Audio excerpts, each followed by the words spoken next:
म्हणजे सावजी जर माझ्यासारख्या माणसाला थत करून 1 महिन्यात हॉस्पिटलमध्ये जाईल अशी परिस्थिती. सावजीमुळे कधीही कोणाला इजा होत नाही. सावजी हा ब्रँड आहे. कदाचित स्वतःच्या प्रसिद्धीसाठी पण तुकाराम मुंडे असं वक्तृत्व करू शकतात. तुकाराम मुंडे साहेबाच्या घरी येऊन भाजी बनवून दाखवतो किंवा त्यांनी आमच्या घरी येऊन भाजी खावी. अन्न व औषध प्रशासन विभागाचे आयुक्त तुकाराम मुंडे यांनी सावजी व्यंजनासंदर्भात जे वक्तव्य केलं त्याला घेऊन सावजी समाजाकडनं तीव्र निषेध व्यक्त केला जात आहे. आपण सावजी समाजाचे काही प्रतिनिधी आपण त्यांना विचारूया. तुकाराम मुंडेंनी जे वक्तव्य केलं ते तुम्हाला मान्य आहे का? नाही, ॲक्च्युली कसं आहे, त्यांच्या बोलण्याचा उद्देश काय होता तेच कळलं नाही. सावजी हा समाज जे व्यवसाय करताय, ॲक्च्युली हा कधीही रेडीमेड कोणती वस्तू वापरत नाही. सावजी एक ब्रँड आहे आणि सावजी जो मसाला वापरतो हॉटेलमध्ये, हा मसाला घरी बनवलेला असते, शुद्ध असते आणि ते आजपासून बनवत नाही. ते ह्या आमचे आजोबा पंजोबा जे आमचे आजीची आई वगैरे आहे तिथपासून हा व्यवसायाच्या ची सुरुवात आहे. आणि आमची आजी त्यांची आई हे मसाला बनवत होती आणि त्यांच्यापासून आम्ही हा व्यवसाय शिकलेलो आहे.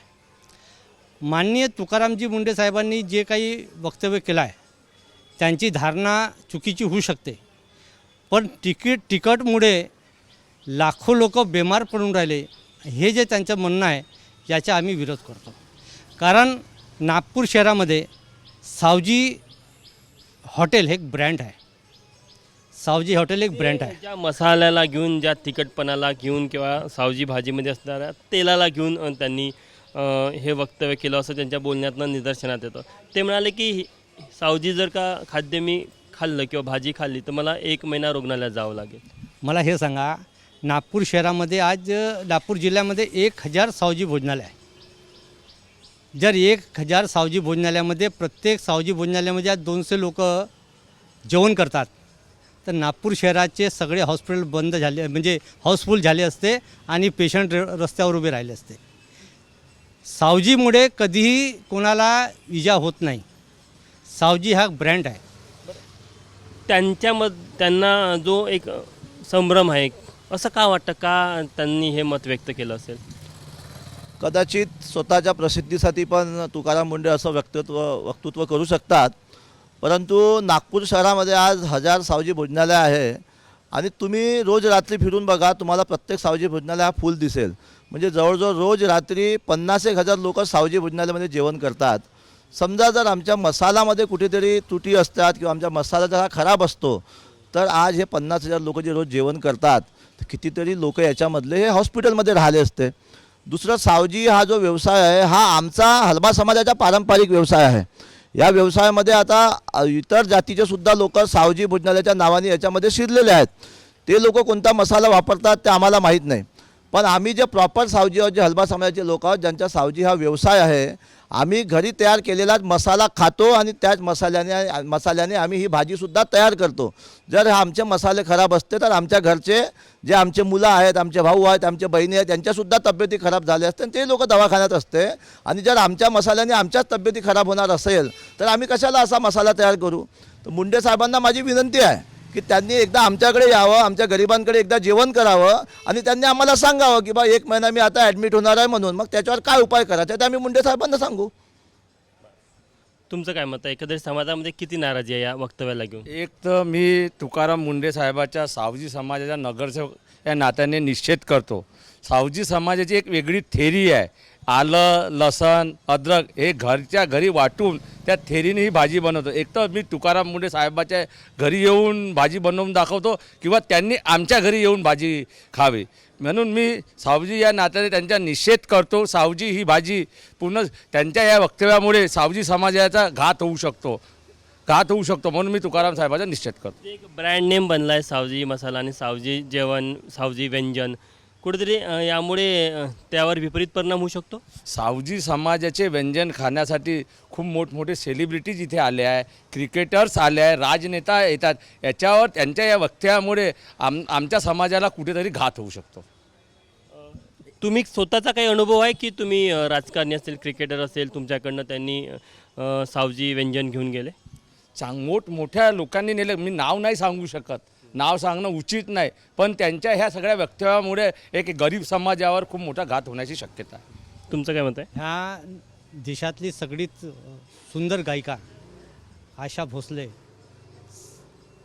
आपले राज्याचे उपमुख्यमंत्री एकनाथजी शिंदे आणि यवन महाराष्ट्राचे लाडले मुख्यमंत्री हे सुद्धा सावजी ब्रँडेड आहे आणि सावजीच्या खाण्यात त्यांचा आनंद मिळतो ते पाहण्यासारखं आहे. आणि नागपुरात अनेक सेलिब्रिटी जेव्हा नागपूरला येतात येतात.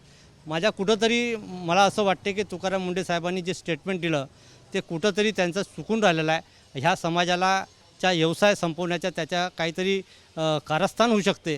तुकाराम मुंडे साहेब महाराष्ट्रात एक चांगलं काम करून राहिले. नागपुरातही त्यांनी आयुक्त होते, चांगले कामं केले, त्याच्यात आमचा काही दोमत नाही. महाराष्ट्रात ते काम करून राहिले, आम्ही त्यांचं स्वागत करतो. परंतु एखाद्या समाजाच्या व्यवसायाला घेऊन जे ते टीका टिप्पणी करतायत ते कुठंतरी ह्या समाजाला गालबोट लावण्याच्या ते कारस्थान करत आहे असं मला वाटते. मी तुकाराम साहेबाला विनंती करतो की त्यांनी ह्या शब्द वापस घ्यावा. ह्या शब्दामुळे ह्या समाजाला दुखावलेला आहे, त्यांनी माफी मागावी हे त्यांना मी विनंती करतो. पुढची भूमिका काय एकंदरीतच आता हे एकतर वातावरण तयार झालं की सावजी व्यंजन खाल्ल्यामुळे अनेक विकार होतात. आता याचा व्यवसायावर किती विपरीत परिणाम होऊ शकतो आणि यातनं मार्ग काढायचा असेल तर काय पर्याय आहे तुमच्याकडे?